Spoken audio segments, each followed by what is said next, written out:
there, welcome to the I Ching Cafe. My name is Belinda Doveston, and as always, it is wonderful to have you here with me for our weekly I Ching forecast this week for the week commencing the 14th of July 2025.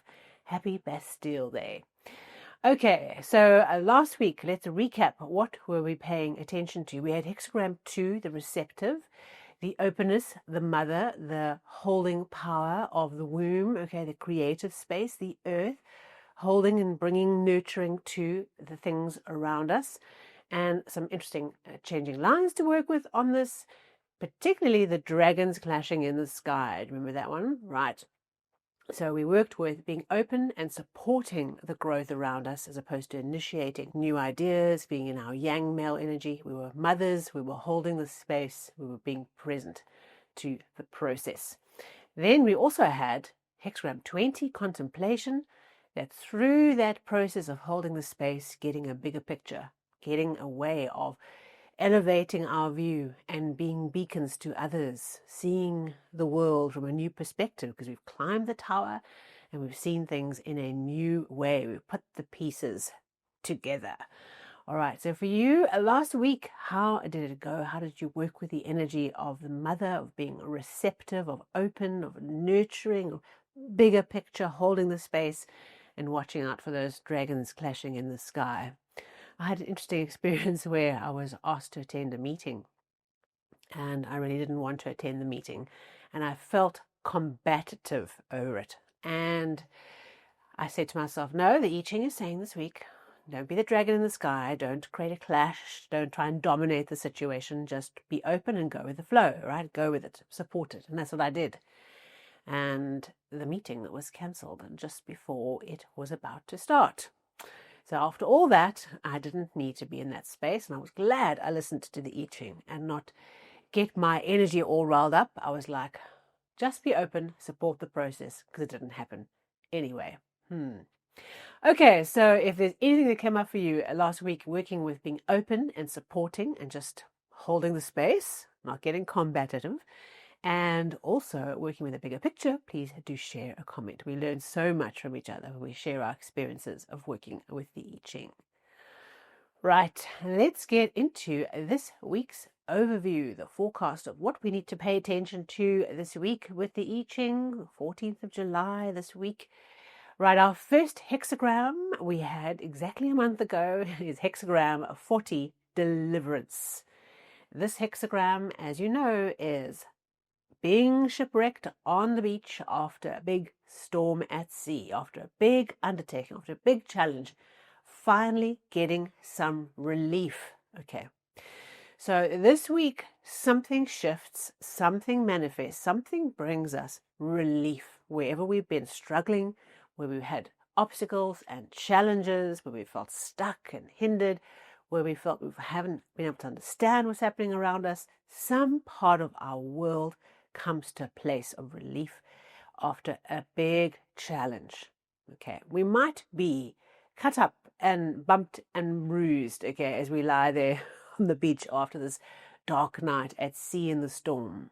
But we have survived, we've got through it, and now our healing process can begin because we're in a place of safety.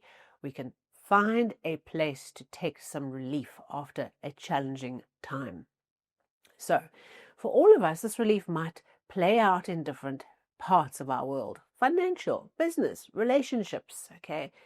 Spiritual insights, whatever it might be, whatever's been your challenge, your unique challenge that you are going through right now, something brings us a little bit of breathing space.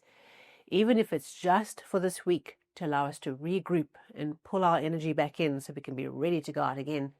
That's what we can work and focus on, is really leaning into that process of that recovery and that rest and that recuperation, and that just a little bit of the load perhaps shifted off a little bit, the weight shifted a little bit to give a little bit of breathing space in this week. With this hexagram, we know that if you have been through a big ordeal, you don't yet have a picture of what's next, okay, or what lies beyond the issue, because sometimes when we have a big issue in front of us, trying to envision moving forward and beyond, that's quite difficult because this thing becomes all consuming, right? We don't have that vision beyond this thing that we're trying to overcome. If we don't have a place to go, rest and give it some time. If you do have a meaningful purpose, or you have a clear vision, or you have something you need to go and do, or you have a goal that you need to work towards, keep moving. We might not be running at full tilt because we are still recovering. Okay, we're still bumped and bruised, but we can start moving towards where it is we need to go next. Okay, so give yourself permission this week to rest, to take time out, to find just that place of relief, that place of stillness and quiet, and a sense of, I've overcome it. I have got somewhere. I have overcome some kind of big challenge, and now I'm in a place where I can just, okay, even if it's just for this week, something here is bringing us the opportunity to take our feet up, to put our feet up, and to find a way of just resetting. Now, this week we have 3 changing lines, okay, and they are in position 1, 2, and 3. So they're all in the lower trigram.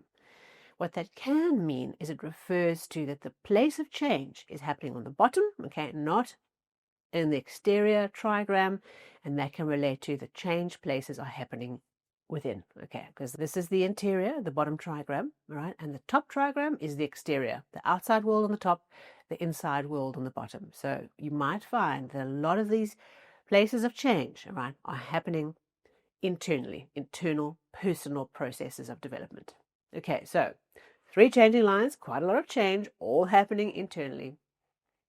In position 1, this place of change says the relief has started. Okay, so we have come out onto the beach, right? We are in that moment of waking up on the beach, right, and realizing that we've made it, that there's a place of relief that has commenced. Okay, so there's something where we become aware as we start off the week that the shift has taken place. We are not yet gung-ho off into the next part of the world or next part of our journey, right? But we are realizing, okay, we're on the beach. Okay, so that's where we start the journey of this week, is the recognition that some relief has arrived. Okay, there's a process to go, but it has commenced. All right. In the second position, this line, if you read the text, talks about you catch the 3 foxes, which means that you catch and you contain the sly deviousness of the fox. Okay, so those who trick or those who lie or those who manipulate, and what it represents is perhaps it's 3 different things for you. Like sometimes the I Ching is so literal that it brings 3 separate issues or 3 people or 3 groups or 3 whatevers that we rein in the 3 foxes. And what it symbolizes is it being in our energy, in our focus, being vigorous, in being in principle, and by being in that kind of sturdy, stable, focused, disciplined, and kind of principled place, we catch the problem, right? We catch these 3 foxes who are causing us trouble, and we get it under control. So there's something here that, as much as the relief has started, remember the relief has just started, there's something else this week where we're needing to be in our power, in our energy, and the 3 foxes are needing some sturdy handling. Okay, so keep your eyes open for a group of 3, like if it's literal, 3 people, 3 issues, 3 incidents, whatever it might be. There's a process here, even if it's just symbolic, of being in your power, right, and being in control, and being involved and vigorous in what needs to get done, right, and contain the foxes. Okay, so that's part of this process of deliverance this week, of working through getting to a new place after a challenge. Is there's some control that's needed to pull this together, and it might even be 3 aspects of your own nature, 3 aspects of your own personal life that you're pulling together to bring it into a focused movement forward. All right, then in the third position, we have a line that talks about enticing the robbers. Now, the image that's created is we're sitting on a carriage. Perhaps we have an ornate carriage and we're driving through the town and we have precious cargo with us. And all that does is signals to all the robbers around us, oh, here comes an easy picking, okay, and they attack and take what is yours. Now, what this symbolizes is it symbolizes being very careful of not being too visual, too overt, trying to show off, okay, trying to put out a message to the world, to the market, right, to your relationships that fluffs up the picture, okay, not marketing, all right. We don't want to overmarket ourselves this week. There's something here about going beyond our station or overdoing it or trying to put on a big show and parading through town with this fancy carriage. And what that does is invites trouble. Okay, it invites attention and it brings to people's awareness something that they could potentially take. Now, there's lots of ways this can manifest, and I affirm that this is a symbolic personal development process as opposed to actual robbers for you.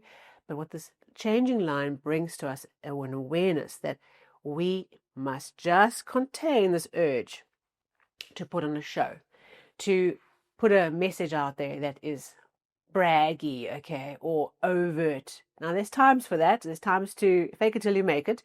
But this changing line says, this is a time just to be modest and focused and inward and walk through the town with your precious cargo without inviting all this trouble because we're putting on a big loud show. Okay, we're embellishing and we're trying to impress people. Why are we trying to do this? Stop. Okay, it invites trouble. So modesty, humility, all right, being undercover, being quiet with what you have, what you're doing. And it might even be that in talking loudly about your plans, okay, to people, they've got their feelers up, all right, and they're going to go shoo, shoo, suck all that information and go and do the thing that you're saying that you are going to do. And what you land up doing is undermining what you're trying to do. Okay, lots of ways that can play out. So this week, 3 changing lines. One is that the relief has come, okay, some signal that relief is on its way, right, that the process is moving in the right direction. Number 2, catch those foxes, all 3 of them, by being in principle, focused, vigorous in your energy, and committed to what it is that you need to do, to your goals. And 3, watch out for the robbers, watch out for overdoing the storytelling and the embellishing and trying to impress others. Just get on with the job. Don't try and make it a big story because it invites challenge. Okay, so those 3 changing lines transform into a second hexagram. Okay, and that second hexagram is 55 abundance. Yay! Okay, this is a hexagram that combines fire and thunder. Okay, so these are 2 elements that just love working together. Okay, there's an abundance of energy released when fire and thunder, okay, coalesce. And so this hexagram is a hexagram of that manifestation of abundance, of the harvest, of goodness, of bounty, of the culmination, right, of the abundant energy. It can be relationship energy, financial energy, okay, but this is an abundance. There's something around this abundance process of upwelling and arriving and working with new energy that comes to support us. So we have deliverance, all right, and we have abundance. We have some changing lines to work through. But this week is a lovely, powerful energy of overcoming something and activating something, activating this abundant energy.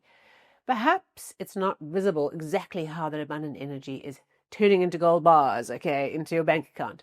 But there's an abundance here. There's opportunity. There's energy, there's support, there's fertility, there's all this wonderful harvesting energy around us this week. And our job is to make hay while the sun shines, because this is a culmination. And once we reach a culmination, once we reach the maximum point, what happens after that is things return. Okay, so this is an opportunity this week to harvest. There's something here where we need to go, we need to do. We've got deliverance here, right? We've got an overcoming, a relief from something that's been a real difficulty. And there's this abundance energy. This is not a laying low energy, right? This is a work week. This is about putting in the effort. It's about mobilizing, tapping into the harvest. It's about mobilizing our helpers to get out into the field, to go and cut down the harvest, cut down the hay, roll it up. Okay, is to go and do, all right? Maximize the energy this week that we have to harvest and to reap rewards and recognize that we have indeed overcome something really challenging. Relief and abundance and flow, that's what this week is asking us to pay attention to. Isn't that wonderful? And it does change. The I Ching can one week bring us one wonderful energy, and then next week, wow, the challenge returns. Make hay while the sun shines. Thank you so much for being here with me. I really appreciate your support. A thumbs up, a like would be really great. And of course, if you are new to the channel and you'd like to receive these episodes into your app, click the subscribe button and the bell or the follow button if you're on the podcast. And I look forward to seeing you soon for our next weekly overview. And until then, take care and enjoy the abundance and relief.